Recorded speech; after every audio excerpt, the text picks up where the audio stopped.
How is community-based research different from other kinds of research? It's not the same as academic research, which begins with a research question derived from reviewing other studies and from the need to develop theory. In community-based research, there's a much closer relationship between the university and the community. Zeina explains how this worked when she was a research assistant on a community-based rehabilitation program at the Birzeit University in Palestine.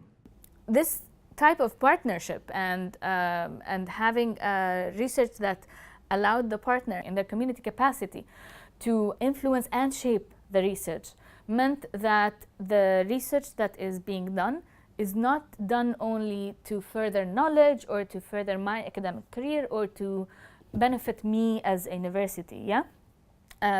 It was aimed at actually making difference in the practices and experience of the community-based rehabilitation program. It was a tool for them, for their work, and I might learn something from it, but it wasn't specifically for my academic purposes. So you have to approach the research with an open mind and be willing to listen. You have to come almost with no research question, or allow yourself to have that research question be questioned, critiqued, and shaped by your partners continuously. And otherwise, you're not actually being participatory, and you're just using the term community-based research as a label rather than a practice in itself. We might think about it as research that is of the community, by the community, and for the community. It's not something which is imposed from outside. This is how Hassan argues for the importance of the community members doing their own research. وبنحاول قدر المستطاع نستخدم استراتيجيات دائما حديثة وطرق حديثة تتواكب مع العصر. يعني ما نضل نحن انه الطفل عايش مخيم لجوء نخليه عايش بجو اللجوء، لا نخليه يطلع على جو الابتكار، جو الابداع.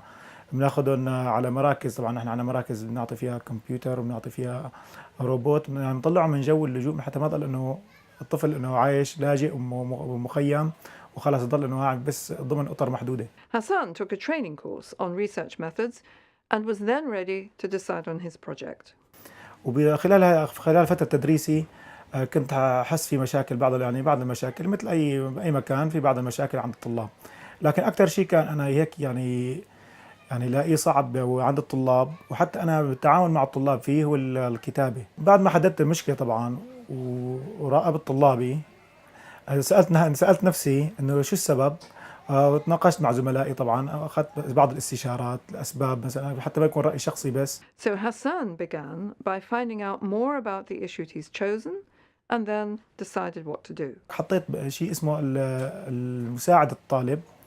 إذا الطالب عم يكون عنده ضعف لأنه ما عنده فيها مثلا أحيانا عنده أخطاء إملائية، عم ينسى كلمات كيف تنكتب، عم يحس إنه محبط، لذلك حطينا إنه لازم نحن نحط شيء يساعد الطالب كبداية حتى نمسك إيده أول خطوة. Hassan gave all the students a vocabulary list related to their writing and asked them to find out more words and meanings. And the students took their own initiative to ask adults for help with the English words. هلا إيجابياتها أول شيء أنا طلعت إني أنا ضل أنا بس الملقن، خليت الطلاب هن اللي يشاركوا وخليت يخلق شيء عندهم دافع ذاتي، وقت صار الطالب ينجز وشوف إنجازه يقول أنا صار عندي استطاعة أكتب جملة، صار عندي استطاعة أكتب جملتين، صار في عنده دافع ذاتي، صار هو الدافع بس ما ضل عنده الدافع أنا التحفيز مني، صار التحفيز هو منزل، صار بدي أكتب أكثر، أنا عندي إمكانية. But there were still barriers to overcome.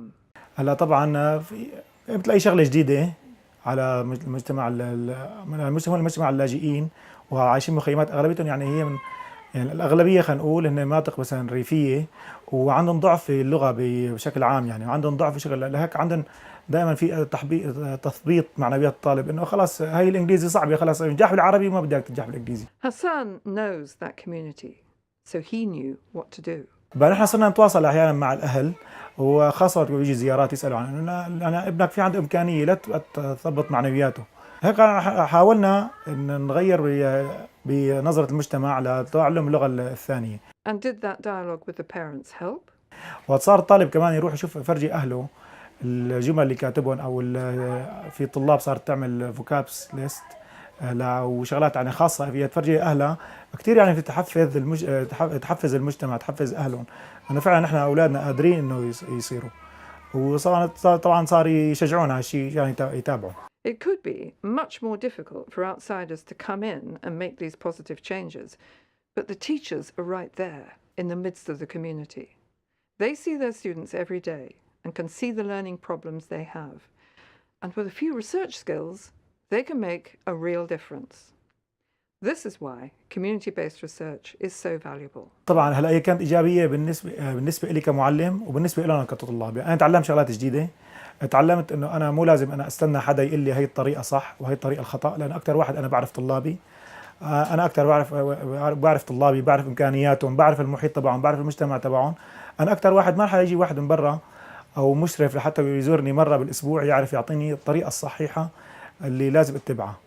هي اكثر كان بالنسبه لي الايجابيه، والايجابي كان بالنسبه للطلاب انه اعطيناهم فسحه، انه ما دائما يعني نعطيهم تقول الثقه. انا حتى يوثق الطالب، حتى يوثق بنفسه، انا اول شيء لازم اوثق فيه، اعطيه الدفع انا، هو اكيد راح يكون يصير عنده ثقه. هي كمان شغله ايجابيه كانت للطلاب.